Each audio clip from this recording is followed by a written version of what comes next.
ಹುಬ್ಬಳ್ಳಿಯಲ್ಲಿ ಆಸರ ಓಣಿಯ ಪುಷ್ಕರಣಿ ವಿವಾದ ತಾರಕಕ್ಕೇರಿದೆ. ಹುಬ್ಬಳ್ಳಿಯಲ್ಲಿ ಇವತ್ತು ಹಿಂದೂಪರ ಸಂಘಟನೆಗಳಿಂದ ಪ್ರತಿಭಟನೆ. ಆಸರ ಓಣಿಯ ಪುಷ್ಕರಣಿ ವಿವಾದ,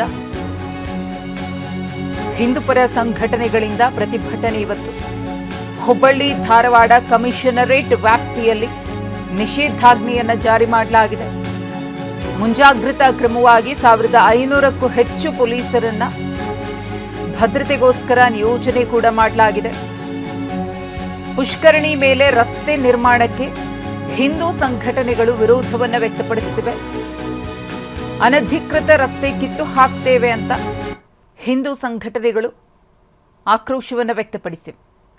ರಸ್ತೆ ಕೀಳಲು ಬಿಡಲ್ಲ ಅಂತ ದಲಿತ ಮತ್ತು ಮುಸ್ಲಿಂ ಸಂಘಟನೆಗಳು ನಿಂತಿವೆ.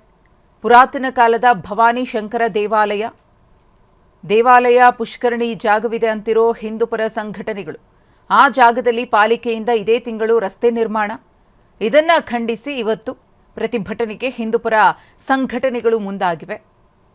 ಪರಿಸ್ಥಿತಿ ವಿಕೋಪಕ್ಕೆ ಹೋಗಬಹುದು ಅನ್ನೋ ಕಾರಣಕ್ಕೋಸ್ಕರ ಕಾನೂನು ಸುವ್ಯವಸ್ಥೆಯನ್ನು ಕಾಪಾಡಲು ಹೆಚ್ಚಿನ ಸಂಖ್ಯೆಯಲ್ಲಿ ಪೊಲೀಸರನ್ನ ಬಂದೋಬಸ್ತ್ಗೋಸ್ಕರ ನಿಯೋಜನೆ ಮಾಡಲಾಗಿದೆ. ಅದರ ಜೊತೆಗೆ ನಿಷೇಧಾಜ್ಞೆಯನ್ನು ಕೂಡ ಜಾರಿಗೊಳಿಸಲಾಗಿದೆ.